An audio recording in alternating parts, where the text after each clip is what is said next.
To understand the sheer scale of the West Bengal election, you have to look at the math required to actually govern. The state legislative assembly holds 294 seats. To secure a majority and form a government, a party must capture at least 148 of them. Historically, winning those 148 seats relied on predictable patterns.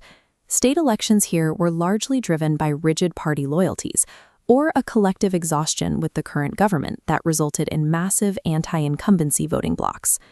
The 2026 race operates on a different logic. We are seeing the rise of the new swing voter. This demographic is young, highly engaged with digital information, and increasingly detached from traditional party labels. Because they lack that baked-in loyalty, they prioritize measurable outcomes over standard campaign rhetoric, specifically demanding physical evidence of job creation and concrete improvements to women's safety. This shift means that historical buffer of party loyalty is thinning. In an environment where voters prioritize performance, campaign promises lose their influence the moment they fail to produce visible progress on the ground. Before any of those voters can actually exercise their leverage, the Election Commission of India initiates a massive bureaucratic audit called the Special Intensive Revision, or SIR. The SIR is designed to clean up outdated voter lists while officially registering the millions of citizens who just turned 18, along with a vast population of newly shifted migrants.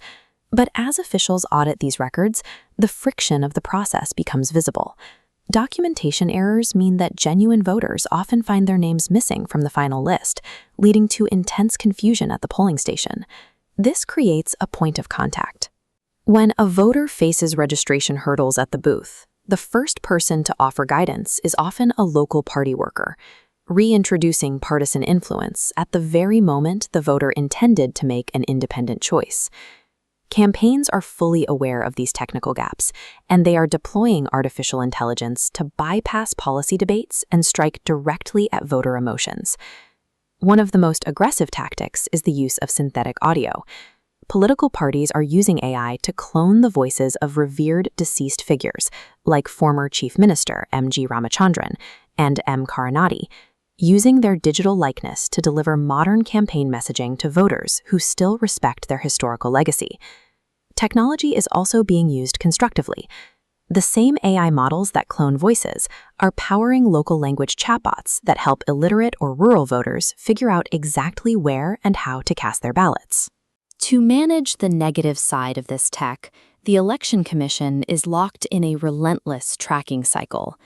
They are constantly forced to detect and scrub deepfake videos and unauthorized synthetic audio from social platforms in real time. The campaign trail now exists in two places. Alongside the physical rallies, there is a digital battleground where the basic authenticity of a candidate's voice is heavily disputed. As the actual voting days draw close, campaigns execute a calculated pivot.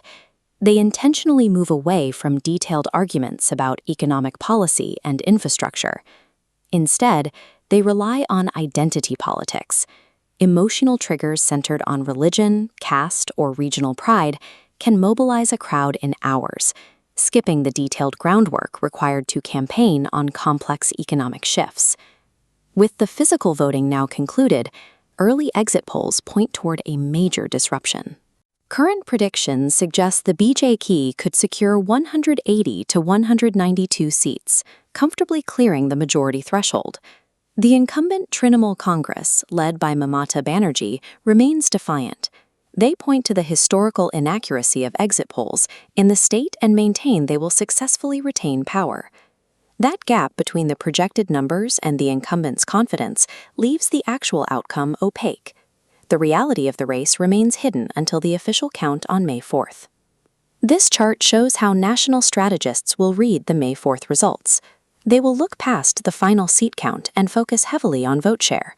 A party might lose seats, but if their overall percentage of the total votes increases, their foundational support is growing. That specific percentage is the indicator of public mood. It dictates how national parties will negotiate future alliances and divide up seat-sharing agreements for the next general election. Tracking where those voters are physically located ties directly into an upcoming national legal challenge, delimitation. This map highlights the core friction of redrawing constituency boundaries. The proposal to expand the national Lok Sabha to 850 seats rewards the heavy population growth of northern states, while southern states face losing federal influence despite successfully meeting population targets. Because lawmakers cannot agree on how to distribute those seats, other major legislation is stalled. The implementation of the 33% women's reservation policy is delayed due to this gridlock, and it complicates the logistics behind the One Nation, One Election proposal. Every data point pulled from the West Bengal electorate acts as a democratic stress test. It will reveal whether the political establishment can generate enough voter trust to execute these massive changes to the Indian constitution. While analysts focus on boundaries and seat shares, the reliance on digital campaigning in 2026 has accelerated a sleeper issue that most voters haven't yet registered. The integration of AI tracking and voter apps has accumulated millions of personal data points. As campaigns become more precise, voters are facing serious exposure regarding data privacy and the security of their digital records. The May 4th results will decide who rules West Bengal for the next 5 years.